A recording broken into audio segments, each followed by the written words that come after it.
Hey everyone, it's Jordan Kurt. This is my consolidated, re-edited walkthrough of about 2 years worth of photography in a region of New Hampshire, which I believe to show large, previously undiscovered megalithic structures, which connect to smaller, more widely accepted and known Native American rock structures in the area.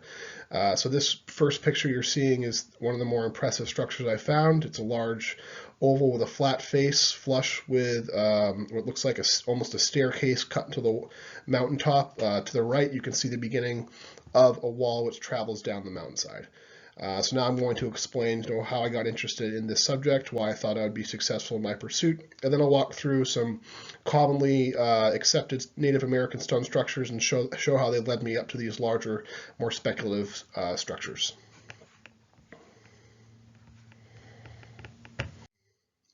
So two kind of data points that got me interested in exploring New England for megaliths was the fact that there are 250,000 miles worth of stone walls, enough to stretch around the earth 10 times or build 60 pyramids of Giza. So it's a massive amount of walls in and of itself. This amount was only recorded in the late 1930s before satellite LiDAR technology. So there are likely much more amount of walls in the area. And there are some calculations which you can do which show that it's unlikely that all of these walls were built by colonists. They mostly built boundary markers out of wooden fences, and stones are many of the stones you'll see are incredibly heavy and look like they are put together with a design aesthetic as opposed to just for the purpose of clearing fields. There are also thousands of what are called stone chambers, freestanding, dug into hills, built against boulders in the area. Common folklore says that these were root cellars, but they're very poorly ventilated, and some of them are built with very large megalithic blocks in a different, difficult construction style, which is known as corbelling, which is building without mortar. They are also not discussed widely by colonists. The Native Americans also said they didn't build them, so I suspect it was a more ancient civilization. I recently saw on the Joe Rogan show that Graham Hancock mentioned that America is the most likely home for a lost civilization. So that kind of got me re-engaged in re-exploring and re-explaining this subject matter. So a common theory with the walls is that they're boundary markers, but in fact, if you talk to Native American historians in the area, like Doug Harris, many of these walls are actually serpent effigies, and they're easy to identify. They don't enclose anything. They're just straight or zigzagging lines through the deep forests, which end on a serpent-like boulder. Many unusual structures are often in areas related to the walls, like chambers, balancing boulders, which you'll see in a moment. Like the serpent effigies, cairns, which are essentially large piles of stones, often on other boulders. There are widely accepted to be turtle effigies, which you'll see, whale effigies, which I believe I found, and you can look at Doug Harris's videos on YouTube discussing that for a Native American historical perspective. And like I said before, the walls often start and stop for no reason. They rarely enclose anything, and they can be found running up steep mountains in remote forests. So these are some of the widely acknowledged features that I was discussing earlier.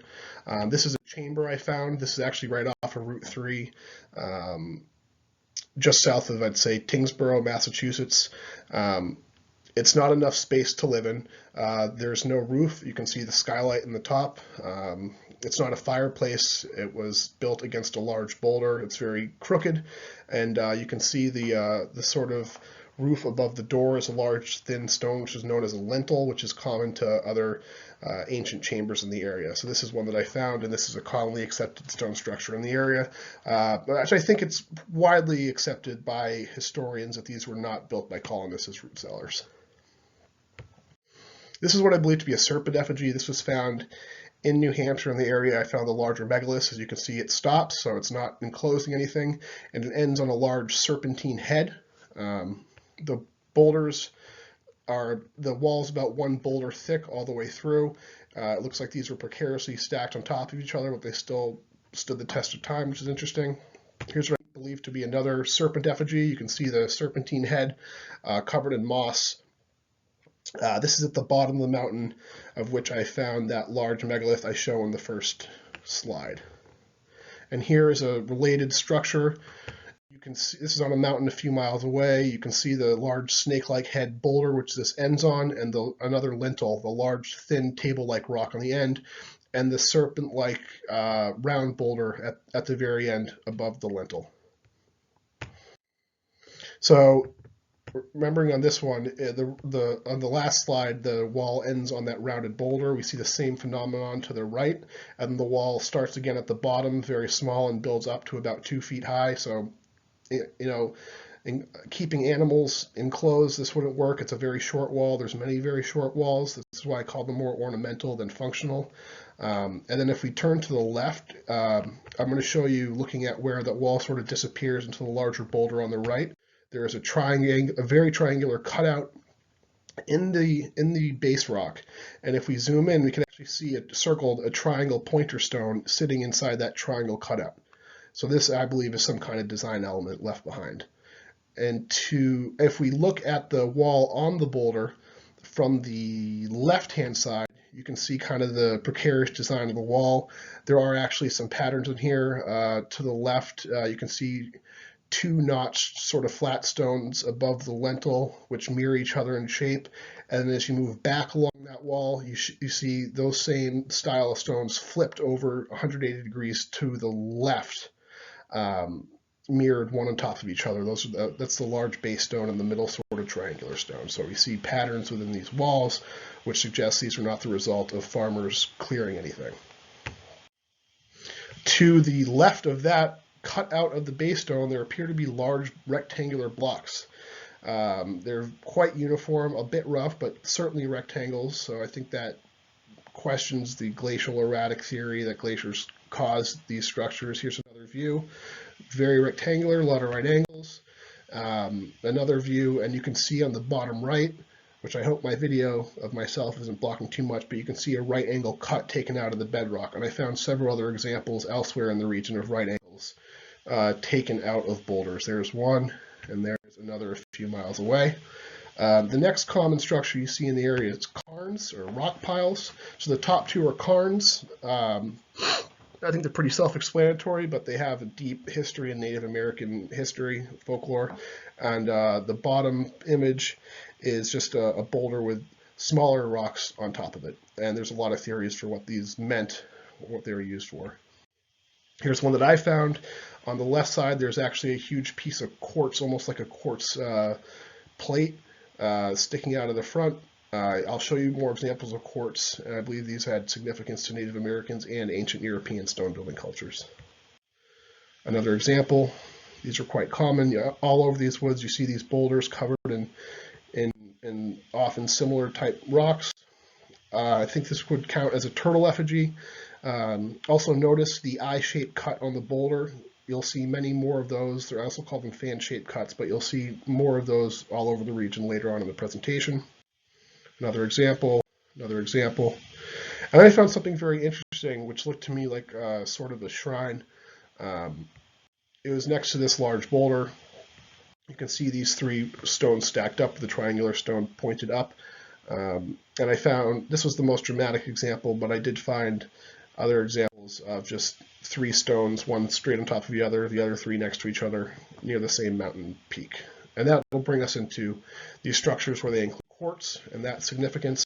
So here's a small boulder with rocks and a piece of quartz. The historians I was with believe that these indicated where you should go to find other structures. I don't know exactly what they mean, but certainly quartz is prominent in these structures. Close up, here's another one with a quartz rock, another one near my left hand. And this is an example of 2 archaeologists, I believe from the book Manitou, referencing the picture on the left. The archaeologist is holding a quartz diamond from a find in Connecticut, I believe, and the one in his right hand's from, anyway, one's from Connecticut, one's from Ireland, showing the similarities between the 2. You see another example on the bottom right, and on the colored image, those were 2 pieces of quartz blocks wedged into a crack that I found, and the spaces in between were filled with small quartz rocks, so this thing was stuffed with quartz. Here's a very interesting wall near the first megalith I showed you with a piece of quartz wedged into the wall so perfectly I couldn't move it at all. I saw the same phenomenon again with this huge piece of quartz. Couldn't move that at all from the wall. Again, I think casting doubt on the idea that these were colonial piles from clearing land. Here we have the same. Oh, here we have a quartz almost beach ball size on what I believe to be a turtle effigy. You can see its head on the far right, and those structures are all. You can see 3 small flat rocks underneath the head, which is a common motif in the area. And another wall with a large piece of quartz with very similar boulders. So again, this is a design aesthetic, not a random pile of rubble. These are balancing boulders. So this is when things kind of transfer from, okay, I can see it, this is very normal walls, ceremonial structures. The balancing boulders are a bit more of a engineering feat if they were in fact built. So the balancing boulders are just as they sound. They're large boulders balanced in precarious ways. In these cases, they're balanced on similar wedges of rock. So this is one, and it appears to have right angle cuts on the bottom. Here's another one I found deeper in the forest. Right in front of my feet is where it's balancing. You can see in the back it's off the ground, in the front it's off the ground, but right near my feet it's balancing on a very similar wedge of rock to the last one. This little block of rock, it's just balancing right here perfectly. And this is behind a very large megalith. Another balancing boulder I found was near some very large structures. And you can see me in the picture for size comparison. It's kind of dangling off the side of this mound of rock. Here's a closer view of it. I think this looks created, not natural. The bottom's flat. And there's so many rocks balancing in such precarious positions. I don't think this is an accident. From the back and from the front, you can see it's balancing on, in fact, 2 wedges of rock. And you can see this motif repeated in a smaller phenomenon in a wall further away, and again in the same area. So almost everything I found, there's other examples of it nearby. And this is what I would call a dolmen. It's a boulder. Our cat's meowing. It appears almost sliced and leaned together to form almost a little space to sit in. I'm gonna go get the cat. 1 second.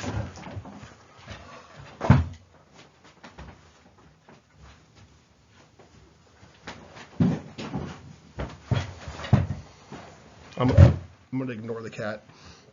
I'm going to pause it. All right, and on the right-hand vertical picture, you can see some adornment or decoration that was leaned against it. It's a curved wedge of stone with a smaller rock tucked in a scalloped out curve on the side of it. This is an image of a person sitting in it for perspective on the size. And here are 2 more similar structures I found. The one on the left, thigh-high rocks. The one on the right, a 30-foot high rock, and you can barely see me sitting inside of it. So that was a very large example of the same thing. Now we're going to look at some interesting walls. Notice that the boulders featured in the walls are all very similar in shape. Again, this is casting doubt on the boulder clearing theory, that these are just random piles of rubble and not something aesthetically built. Another pattern is this, one's from Mass, one's from New Hampshire. You see these triangular boulders really all over the place on the left and on the center of the wall on the right. One's New Hampshire, one's Mass. This wall has a vertical lintel in it, which I think would be very difficult to build. It's pinned between 2 round boulders. This one's built with what looks like dominoes going up a steep remote mountainside. More of these flat boulders. These boulders look carved to me. They're quite geometric. Another example of a large, distinct boulder in a wall, a very large boulder in a wall, and then a wall in Belmont, Mass, which features enormous boulders, which would be totally impractical for colonialists, or I think even Native Americans at the time to build. So now we get into what I would call megalithic structures, and this is kind of the next image is kind of the bridge between the megalithic structures and the smaller structures. So on top of this mound of rock, you see a rock wall, and in the center is what I call a shrine. It has this large flat piece of granite standing up. Here's a picture with a person next to it for size comparison. And that leads us to the megaliths, because the first real megalith I found was a large oval on top of a mountain with walls right next to it. And this is an example of that. So I kind of got backwards, but anyway, this is the same kind of thing. This is a large boulder. The face of it is gently curved and flat. It is, like I said, there's walls on either side. This is sitting over a small creek. Here's another image of it, and a good color image of it. And if you'll notice on the bottom right, there are notches in it in which boulders from the wall are sort of tucked. Here's a close-up view of that. So I think this looks like it was carved and manipulated in some way. Here it is from the back. And here's its cousin sitting on the mountaintop, which I originally showed you, the large oval with a flat face sitting on almost a staircase, and the distinct wall moving to its right. Directly to my right, you see a flat rock connecting the boulder to the wall. That's very geometric and it's very flat sides, so this all looks carved to me. And you can get a better sense of that from this side. Remember the cliff to my right, there are large sort of, not rectangles, not trapezoids, but sort of, I don't know, pointed Lincoln log kind of shapes. And those you'll see elsewhere on other sites, and you can get a good idea of that sort of jointing between the wall and the base of the mountain beneath that flat geometric rock to the right of the blue circle. Here's another oval sitting on similar trapezoidal blocks elsewhere, as I was mentioning. You can see the jointing in the center where those huge foundation blocks connect. Again, you see this everywhere with these ovals, so there's too many coincidences for me to say this was natural. The back of the oval looks almost like it was melted over what it's sitting on. You can see that curvature on the bottom. And this is a good point to jump off into the more speculative, much larger features in the landscape, because this area itself actually contains many of them. So depending on which region you're in, it seems there are different structures. Some regions have smaller structures and some regions have larger structures, and this region, I believe, has the largest I found so far. But we're going to start with these animal or reptile effigies. If my camera's blocking the bottom right image, let's see if I can move it after this video recording.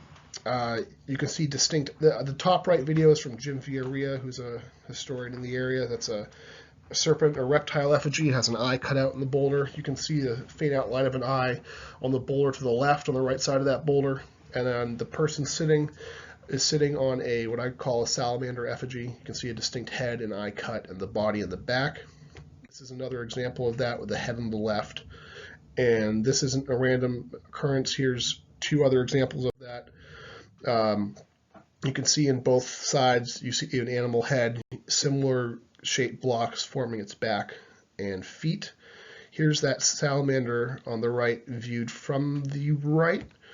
And you can see kind of the angle on the side of its head. And that brings us back to the larger area where there's a very similar salamander type creature sitting on top of the hill, similar shadowing.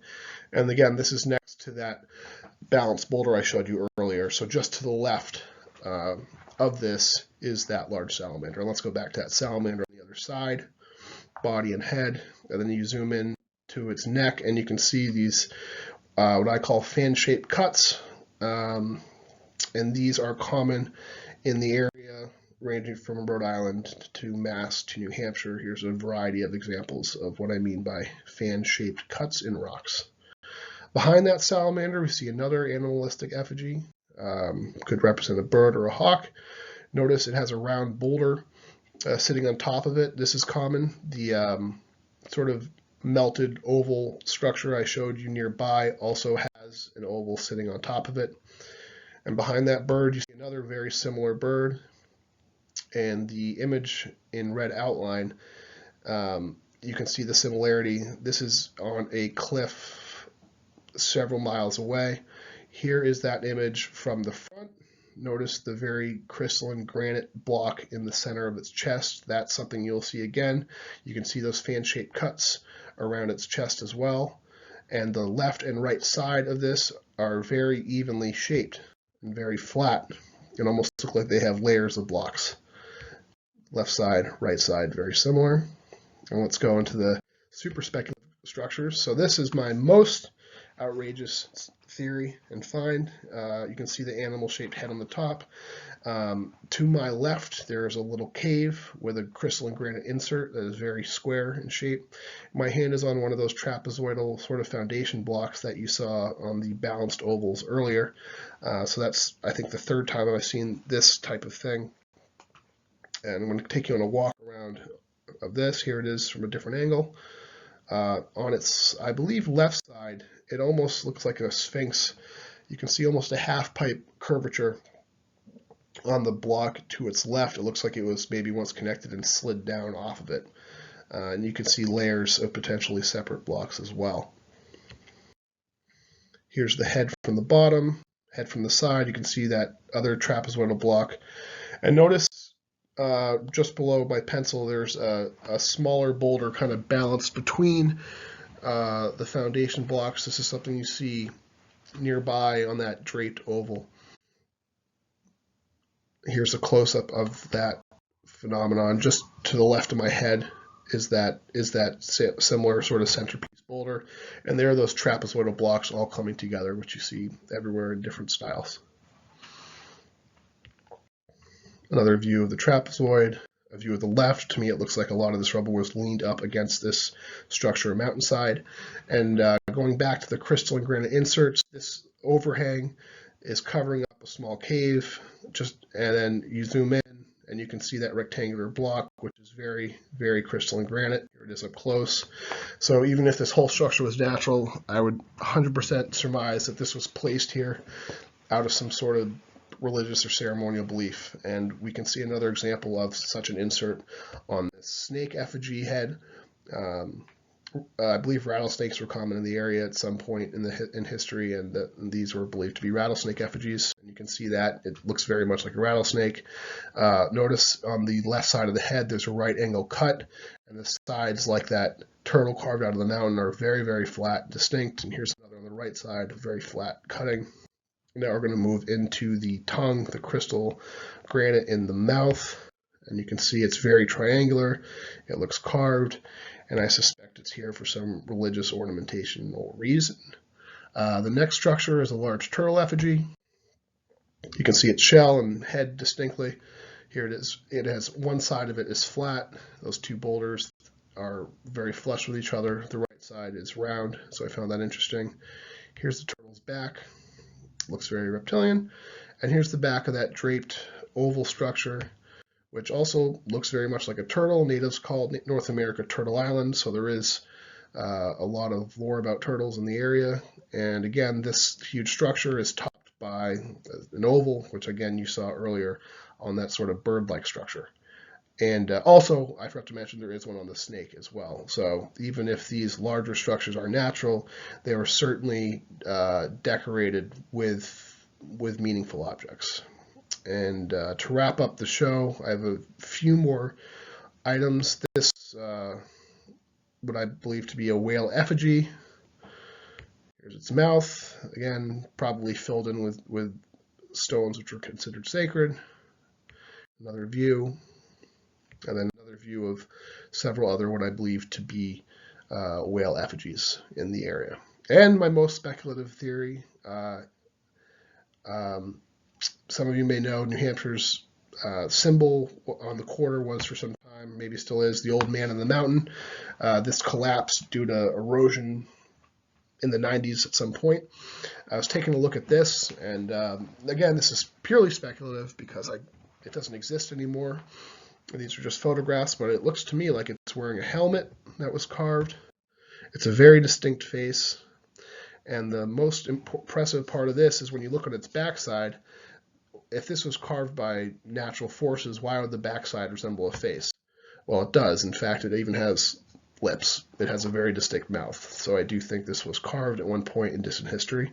And that wraps up my presentation. Thank you for watching. And if you have any questions or comments, feel free to question or comment, subscribe, like, and hopefully we'll be talking to Joe Rogan soon. Thank you.